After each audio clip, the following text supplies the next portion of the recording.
அன்பார்ந்த வானம் புதிய வானம் வலைவழியை பார்த்து கொண்டிருக்கக்கூடிய அன்பு நண்பர்களுக்கு என்னுடைய அன்பார்ந்த வணக்கம்.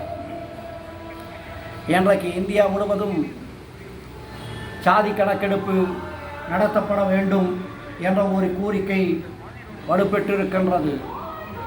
அது பாராளுமன்றத்திலும் ஒலித்து கொண்டிருக்கிறது, சட்டமன்றங்களினுடைய அவைகளையும் ஒலித்து கொண்டிருக்கின்றது. முதலாக ஜாதி கணக்கெடுப்பு நடத்துவதற்காக பீகாருடைய நிதிஷ்குமார் அவர்கள் முயற்சி செய்தார். அது உயர்நீதிமன்றத்தால் மறுபரிசீலனைக்கு எடுத்துக்கொள்ளப்பட்டு அது தீர்ப்புக்காக காத்து கொண்டிருக்கின்றது. இந்த சாதி கணக்கெடுப்பு என்பது ஆங்கிலேயர்களுடைய காலத்திலே 1881 எடுக்கப்பட்டது. அதற்கு முன்பு 1931 எடுக்கப்பட்டது. சுதந்திரத்திற்கு பின்பு 1950 எடுக்கப்பட்டது.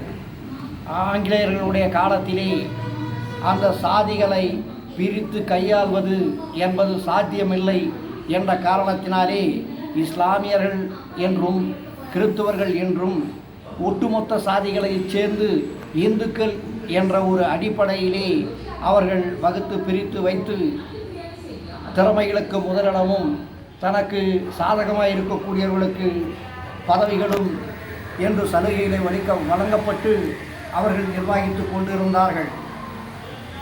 அதன் பின்பு சுதந்திரம்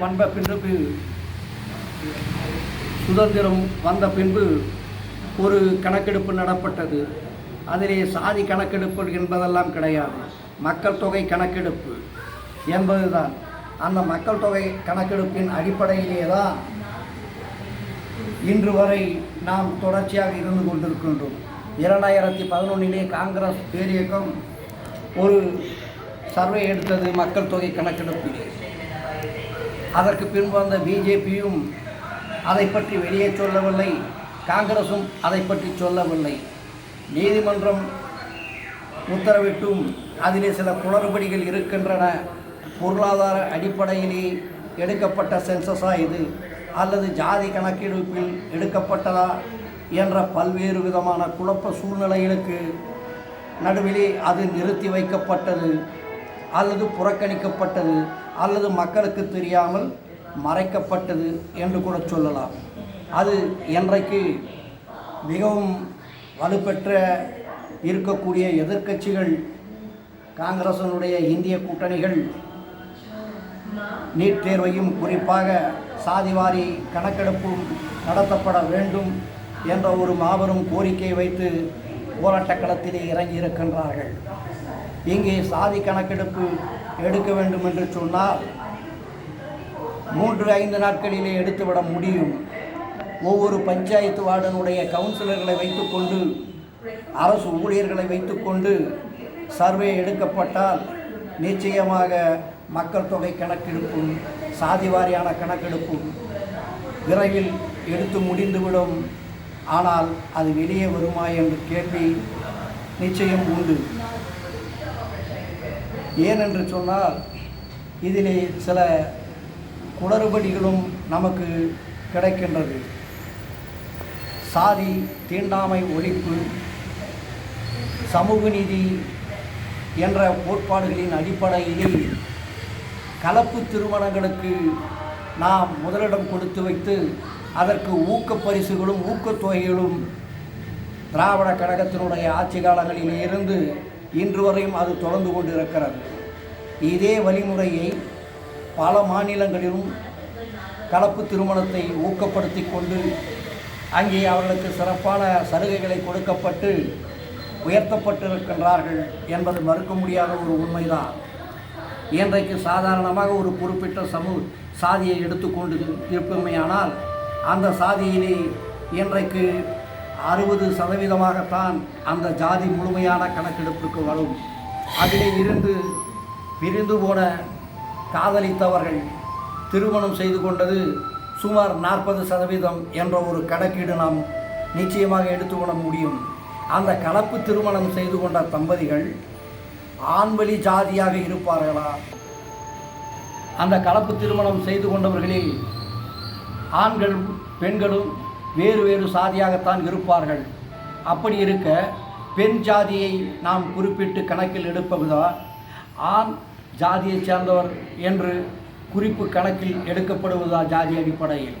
ஆக அது கலப்பு ஜாதி என்று ஒரு தனி பிரிவை நாம் உருவாக்கப்பட வேண்டுமா என்ற கேள்விகளெல்லாம் இங்கே நிறைய இருக்கின்றது. ஆகையால் அந்த கலப்பு திருமணத்தை ஆதரிப்பும் அரசாங்கங்கள், அரசியல் கட்சிகள் முதலில் அவர்களை யாருடைய சாதியிலே சேர்க்கப்படும் வேண்டும் என்ற ஒரு தீர்மானத்திற்கு வரப்பட வேண்டும். அந்த தீர்மானத்தின் அடிப்படையிலே கணக்கீடுகள் நடத்தப்பட்டால்தான் சரியான சாதி கணக்கு முழுமையாக கிடைக்கும். இல்லை என்றால் அங்கே கலப்பு திருமணம் ஒரு சாதியாகவும் மற்ற ஒரு சாதி வகுப்பினர் ஒரு சாதியாகவும் தான் இருப்பார்கள். ஒரு குறிப்பிட்ட சாதியிலிருந்து 40 பேர் கலப்பு திருமணம் செய்து விட்டார்கள் என்றால் அவர்களை எந்த ஜாதியின் அடிப்படையிலே நீங்கள் கணக்கெடுக்கப் போகிறீர்கள் என்ற கேள்விகளெல்லாம் இருக்கத்தான் செய்யும்.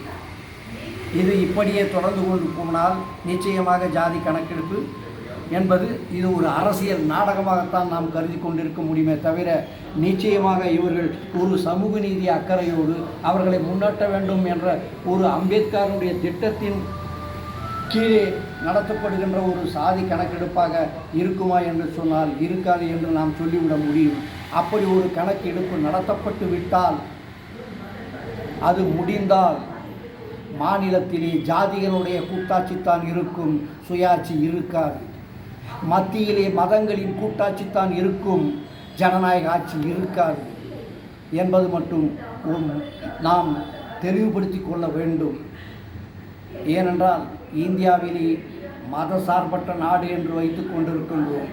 ஆனால் ஒரு சாதி இல்லாமல் ஒரு இனம் வளராது, ஒரு இனம் இல்லாமல் ஒரு மதம் வளராது.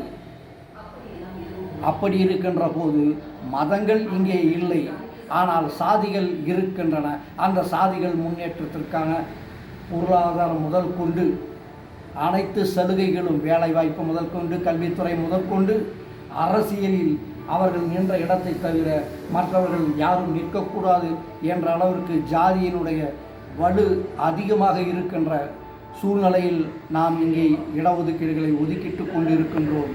அப்படிப்பட்ட நிலையிலே இதை ஆழமாக சிந்தித்து தீர்க்கமாக சிந்தித்துத்தான் செயல்படுத்த முடியும் என்பது என்னுடைய கருத்து.